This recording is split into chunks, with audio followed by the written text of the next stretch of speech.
Hey, this is Dr. Vance Hardisty. He asked me this question. What is it that the church and the current church leadership actually need in order to change, in order to become dynamic and impactful in the Church of the United States of America? It came from a guy that was sitting across the table from me. He was brilliant. He was influential. And he asked me this question just kind of out of the blue.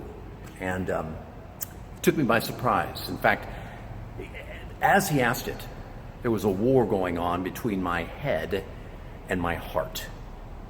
You see, for years, I had actually wrestled with this very issue. What is it that can bring about change in the leadership of the Church of America and therefore impact the church itself?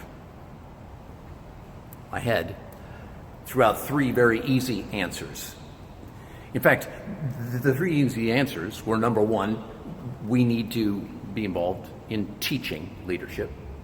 Number two, we need to be involved in mentoring that leadership on a one-by-one or a one-on small group ongoing basis. And then number three, we need to have the leadership involved in what you might call as a mastermind group.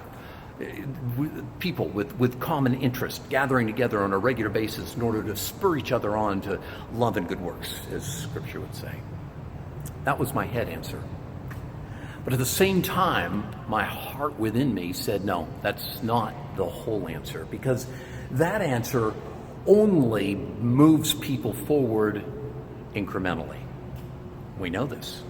We've seen it at work during the last 40, 50, 60 years as we've provided teaching, we provided mentoring, we provided mastermind groups, and there are some that take advantage of that and they become better, they become incrementally better, they move forward and things change a little bit and move, and that's great, that's great.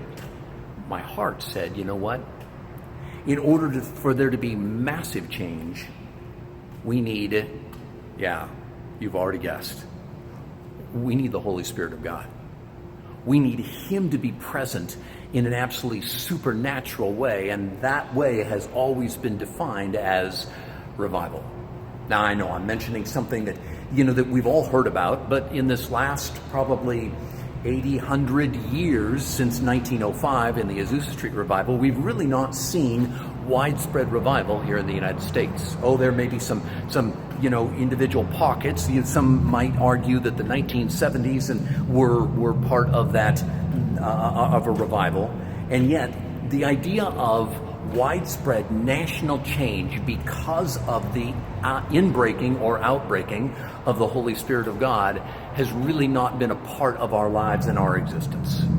And so the result is that we have a tendency to put revival up on the shelf and say, well, either it's not going to occur in our lifetime, or we just don't know what to do. And so we continue to say, well, if we're going to have change, then we're going to implement those three things. And we're going to teach people what to do, and we're going to mentor them, and then we're going to put them in mastermind groups, and that's how the leadership changes, and therefore that's how the church changes. But I don't think we dare leave it at that. I think we need to do that. I think that's our responsibility. I think it's our responsibility not only to do that, but to be involved in it.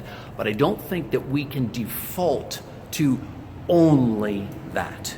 In other words, I don't think that we can set aside our prayer, our faith, our hope that God will once again visit the United States with revival. It used to be every 40 years. I mean, it almost happened like clockwork. Every 40 years, the Holy Spirit would break in. I know that I've studied this over and over again, and the Holy Spirit would break in, and not only would the leadership change, not only would the churches change, but it was so dramatic, so powerful, so absolutely life-changing that society itself would change. And I think that's really one of those things that we seek for, isn't it? I mean, if all we do is show up on Sunday mornings to teach and preach, and we have a few people that change their lives, then, it's not much of a vision. But our vision should be that the church itself, the people that are in the pews, that the vibrancy that the Holy Spirit who possesses should actually impact the society in which we live. And that only happens on a large-scale basis in revival. And we've seen it across the nations. We've seen it around the globe. And I don't think that we can dare give up hope that the Holy Spirit will once again visit upon us that whole power of revival. And so, as we go forward and as we evolve ourselves in teaching and mentoring and in mastermind groups, I think that every single day, every single time that we get together, every single time we're in God's presence, we ought to be saying, Lord, oh please send the power of your reviving Spirit here amongst us. Let us be revived. Let our people be revived, that all of society would be radically impacted with the name of your Son, Jesus Christ. Have a wonderful day.